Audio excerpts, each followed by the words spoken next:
Usara untuk Poli, karya Tuti Nonka, narator Hanifah Abu Marzuki.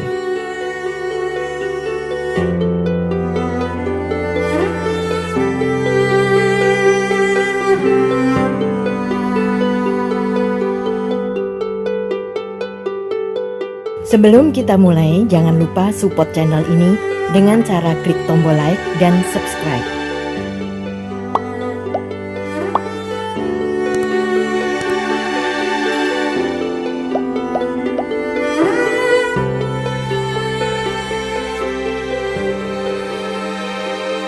Nuri menstabilkan jarum speedometer pada angka 60 km per jam. Dari CD player, Hugo Strasser Orchestra sedang memainkan It's Only a Paper Moon berirama foxtrot. Jauh sebelum wabah poco-poco melanda sebagian kalangan masyarakat, Nuri sudah menggemari musik Latin berirama rumba, tango, jive, samba, dan sebagainya. Seringkali dia berangan-angan bisa membawakan tarian-tarian itu, tetapi kesempatan belajar tak juga tiba. Dulu, dansa seperti itu belum populer, sehingga dia tidak tahu kepada siapa mesti belajar. Apalagi dia tinggal di kota kecil.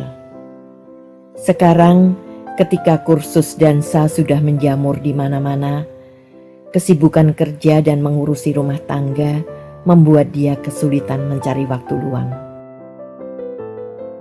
Mercedes baru pemberian Anton, suaminya, sungguh nyaman dikendarai. Namun sesungguhnya dia tidak yakin. Apakah kenyamanan itu benar-benar berasal dari konstruksi mesin mobil atau sugesti saja karena nama besar mereknya? Pantas sajalah. Harga mobil itu lebih dari 600 juta. Sangat mahal. Walau banyak mobil lain yang harganya jauh di atas itu, hingga memakai satuan M atau miliar. Sebenarnya, Nuri tak pernah menginginkan mobil mewah. Baginya Honda Jazz atau Toyota Vios sudah bagus.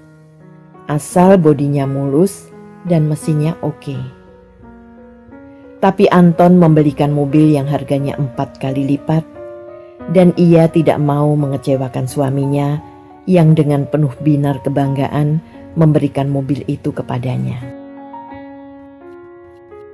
Hugo Strasser telah menyambung El Cumbacero yang berirama samba dengan Fly Me to the Moon.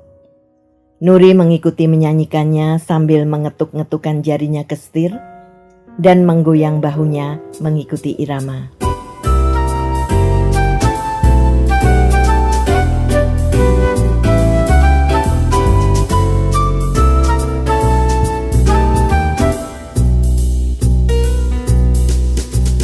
Fly me to the moon and let me play among the stars. Let me see what spring is like on your glittering Mars. In all the world, hold my hands. In all the world, darling, kiss me. Fill my heart with song.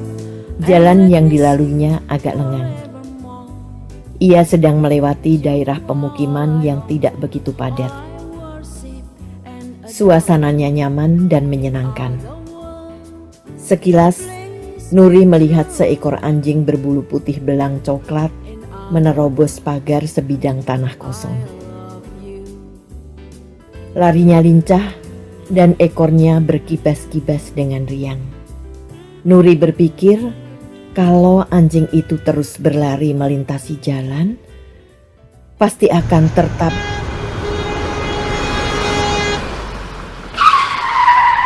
Dalam tempo sepersekian detik itu, pikiran Nuri seperti blank. Dia tidak menyangka anjing itu benar-benar langsung berlari kencang ke tengah jalan, tepat di depannya. Dengan panik, dia menekan klakson sementara kakinya geragapan menginjak pedal rem. Namun semua upayanya sia-sia. Dengan perasaan ngeri dan putus asa, Nuri merasakan ban mobilnya melindas tubuh anjing itu. Astagfirullah.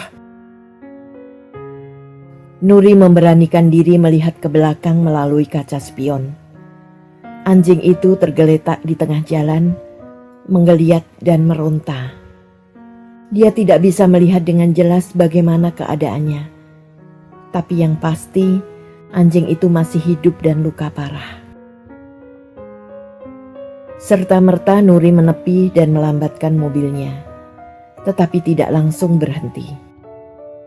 Pada detik pertama itu yang terlintas dalam pikirannya adalah bahwa dia harus berhenti dan menolong anjing itu. Tetapi pada detik kedua pikirannya berubah. Jelas anjing itu sekarat. Apa yang bisa dilakukannya? Mau diapakan?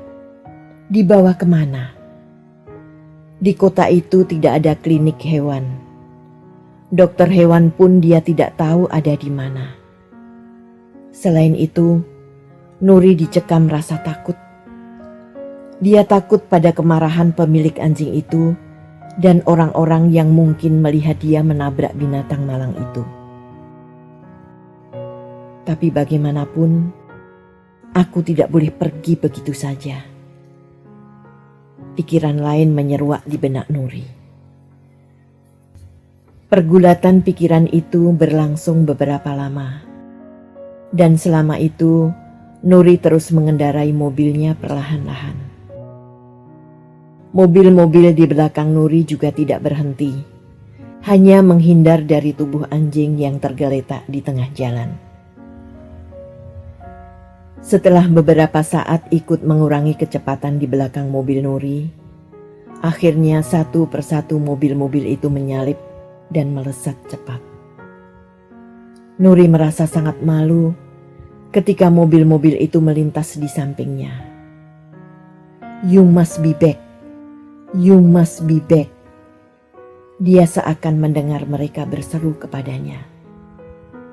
Tetapi dia takut. Dan dia tergesa-gesa. Pagi itu dia harus melakukan presentasi kepada calon klien dan dia sudah hampir terlambat. Setelah beberapa ratus meter, Nuri tahu bahwa dia tidak akan, lebih tepatnya, tidak punya keberanian untuk kembali. Gedung kantornya sudah dekat, dan sebentar lagi dia bisa bersembunyi di sana. Semoga saja tidak ada seorang pun yang mengenali mobilnya. Dan semoga saja anjing itu cepat mati agar penderitaannya tidak berkepanjangan. Kenapa kau pagi ini? Presentasimu kacau.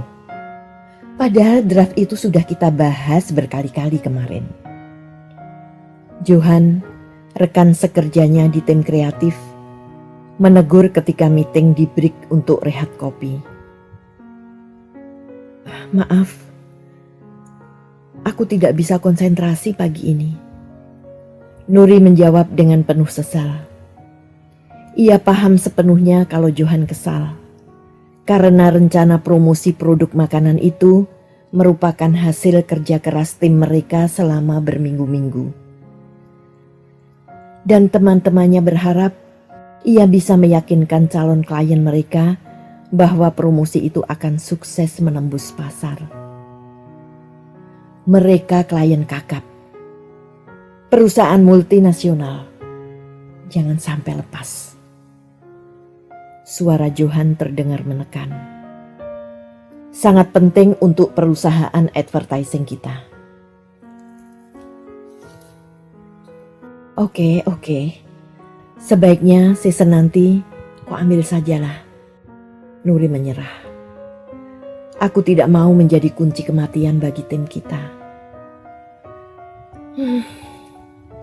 Johan menghela nafas. Dipandangnya Nuri dengan cermat. What's bothering you, sweetie? Suaranya melunak. Ada bom meledak di rumah.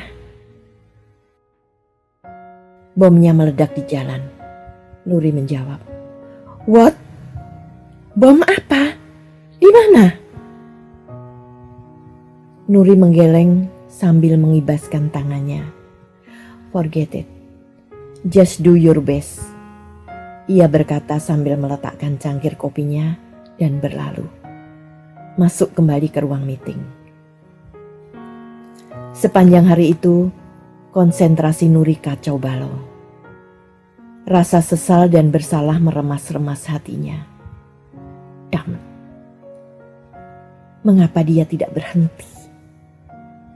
Teganya dia membiarkan anjing itu menggelepar di tengah jalan. How rude. Alangkah pengecutnya dia. Alangkah jahatnya. Di mana rasa peri kemanusiaannya? Di mana adabnya sebagai orang yang katanya berbudi halus dan berpendidikan tinggi? Lihat, alangkah pongahnya dia.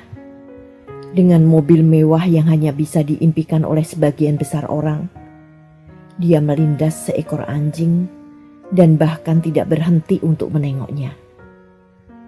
Nuri diam-diam menghapus air matanya. Seperti biasa, Anton pulang jam 8 malam. Perusahaan miliknya yang bergerak di bidang pengapalan minyak bumi dan batu bara cukup sukses. Dan sebagai konsekuensinya, dia baru bisa pulang selewat jam 7. Sehabis makan, Nuri menemani Anton duduk di ruang tengah, nonton televisi. Ia sudah tidak sabar ingin segera menumpahkan beban yang menghimpit dadanya. Tadi pagi aku menabrak anjing. Nuri langsung bicara. Oh ya? Terus? Anton menurunkan koran yang hendak dibacanya. Anjing itu melintas tiba-tiba di jalan. Aku tidak sempat ngerem. Ia terlindas. Air mata Nuri mengalir bercucuran. Tiba-tiba saja kesedihan itu tidak bisa lagi ditahannya. Anton diam sejenak. Mati? Tanyanya kemudian. Waktu kulihat lewat spion, anjing itu belum mati. Tapi jelas luka parah. Anton menghela nafas. Ya sudahlah. Namanya juga kecelakaan. Jangankan anjing. Orang pun bisa tertabrak kalau menyeberang jalan dengan tiba-tiba. Jadi bukan salahmu kalau anjing itu sampai terlindas. Aku tahu bukan salahku menabrak anjing itu. Aku cuma menyesal kenapa aku tidak berhenti. Seharusnya aku menolong anjing itu kan? Dia belum mati kok. Pasti dia sangat kesakitan. Seharusnya aku mencari siapa pemilik anjing itu. Seharusnya aku minta maaf. Siapa tahu anjing itu milik anak kecil yang sangat menyayanginya. Pasti anak itu menangis meraung-raung melihat anjingnya mati. Atau milik nenek tua yang sakit-sakitan dan hanya punya anjing itu sebagai satu-satunya sahabat. Dia bisa ikut mati karena sedih. Siapa tahu anjing itu induk dari beberapa anjing kecil yang masih memerlukan susunya. Aduh, kamu ini? Itu kan cerita-cerita dalam Chicken Soup. Kenapa kamu tidak berpikir sebaliknya? Kalau benar anjing itu binatang kesayangan, kenapa pemiliknya tidak menjaganya dengan baik? Jalan itu kan untuk lewat mobil. Bukan untuk anjing bermain-main. Kamu bahkan bisa menuntut pemilik anjing itu. Kenapa membiarkan anjingnya berkeliaran di jalan? Kan bisa mencelakakan orang. Coba, kalau kamu tadi membanting setir dan menabrak pohon, apa pemilik anjing itu mau bertanggung jawab? Anton memberondong. Nuri tertegun. Dia tidak menyangka tanggapan Anton akan seperti itu. Tadinya dia berharap akan mendapat dukungan simpati dari suaminya. Minimal pelukan yang menenteramkan disertai bisikan, "It's okay honey, everything will be alright." Seperti yang dilihatnya di film-film Hollywood. Ternyata tanggapan Anton sangat jauh dari harapannya. "Iya sih," kata Nuri ragu-ragu. "Aku tadi juga berpikir, kalaupun aku sempat mengerem, pasti aku ditabrak mobil di belakangku. Karena jarak kami sangat dekat." "Oh ya, mobilnya bagaimana?" Anton memotong. "Aduh, mobil itu sangat mahal. Kalau sampai lecet atau penyok, mobilnya sih nggak apa-apa." Nuri diam sejenak. "Oke lah, soal nabraknya aku memang gak salah. Tapi kan seharusnya aku bertanggung jawab pada pemilik anjing itu." "Baik, jadi sekarang maumu bagaimana?"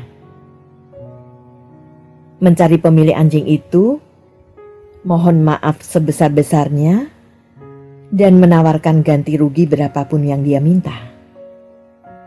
Bagaimana kalau ternyata pemilik anjing itu gali, dan dia memeras kamu karena melihat kamu punya mobil bagus?" Oh, ini kejutan lain lagi. Nuri benar-benar terhenyak. Alangkah jauh apa yang ada di benaknya dengan apa yang ada di pikiran Anton. Perbedaan pengalaman dan lingkungan kerja rupanya membuat mereka melihat sesuatu dengan sudut pandang yang berbeda. Tetapi dia memahami dan menghargai sepenuhnya sikap Anton.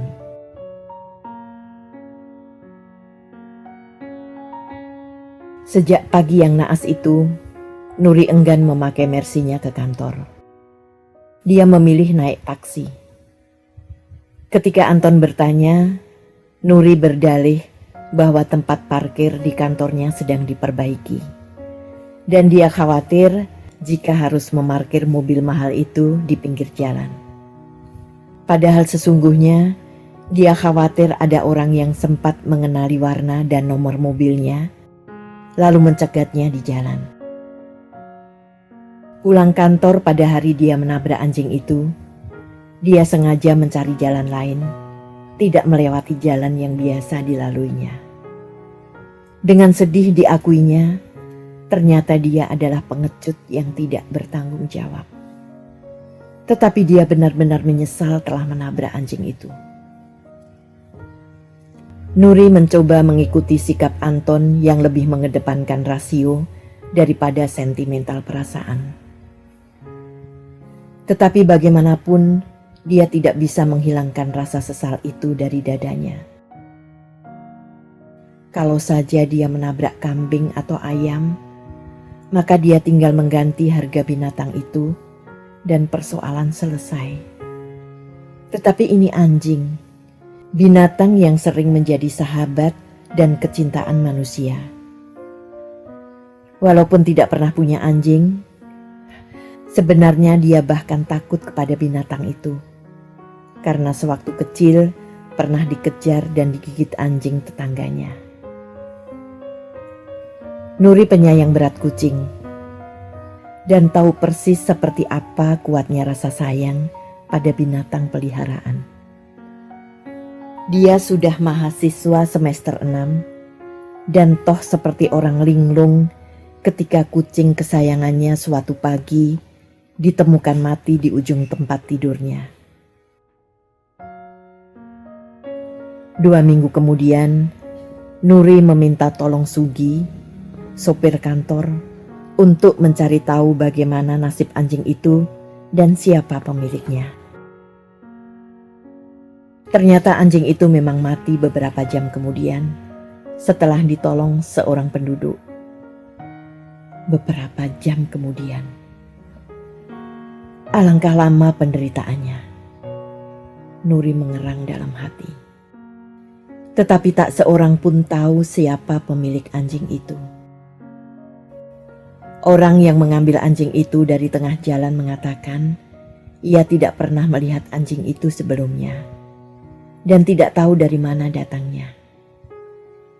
Karena tidak tahu siapa pemiliknya, anjing itu dikuburnya di tanah kosong yang ada di dekat tempat itu.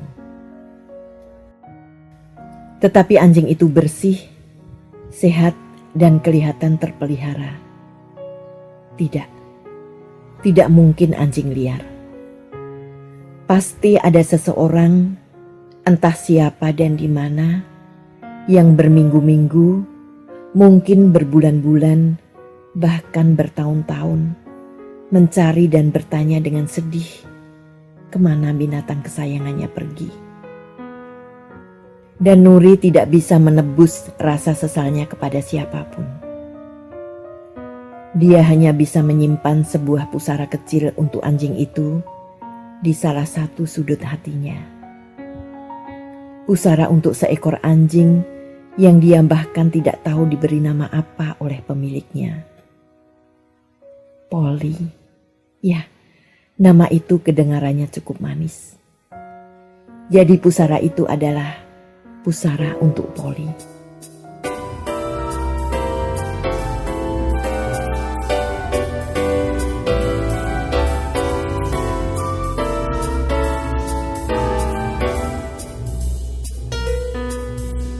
Terima kasih telah menikmati cerita ini. Tuliskan saran atau komentar di bawah untuk memperbaiki channel ini. Jangan lupa tekan tombol subscribe, like, and share.